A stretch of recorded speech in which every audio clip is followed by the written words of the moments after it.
The crux of this evening's talk is to grab your attention about your history, to spark your curiosity about your heritage. But it's ultimately to inspire you to think and to explore on your own and to analyze the past so that you can advance your future.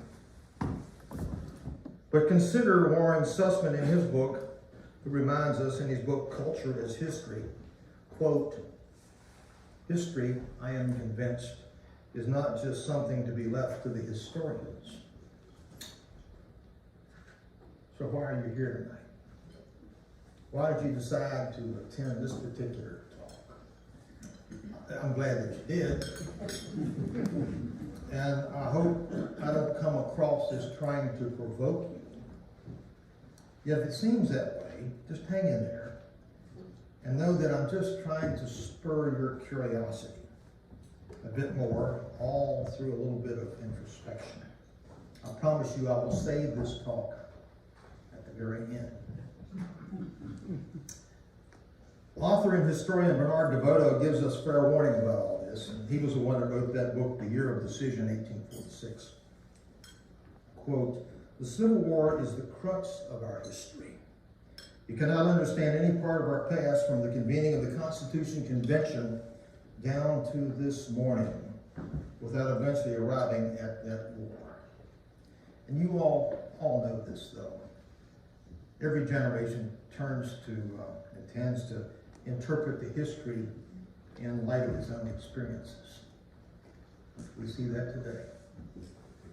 Let's start with this. What are we going to call this war?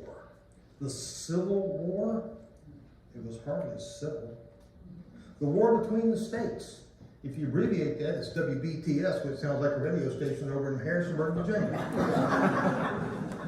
The War of Northern Aggression. The War of the Rebellion. The War of Southern Independence. Mr. Lincoln's War, Mr. Davis's War, the Slave War, the War for the Union, the Confederate War, the Late Unpleasantness. So instead of perhaps what caused the Civil War, perhaps we need to look at this a little tighter, because it's not what's that caused wars and fights wars, it's people. Who caused the Civil War? David McCullough gives us a quote to put this in some perspective. History is a lesson in ambiguities, teaching few certainties. But among the certainties it does teach is that nothing ever had to happen the way it did happen. Things could have gone off in a number of different directions, for any number of different reasons, almost anywhere along the way. I've always respected David McCullough. I met him one time in Washington, and I had a chance to have dinner with him, and I asked him a question as I was preparing to teach history. I said, Dr. McCullough, can you give me some, people seem to be bored by history. How can we teach history? And he began to grin.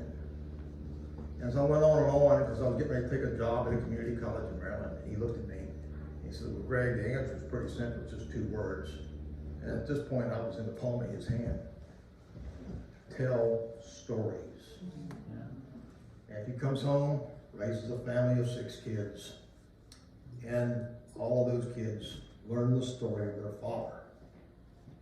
Well, little Nanny, who was born in 1874, grows up and gets married, and she tells the story of her father to her son, Henry.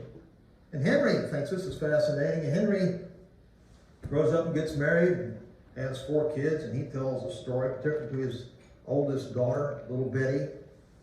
And when Betty grows up and gets married, she has 4 kids, and she'll tell her little boy, me, about my great-great-grandfather.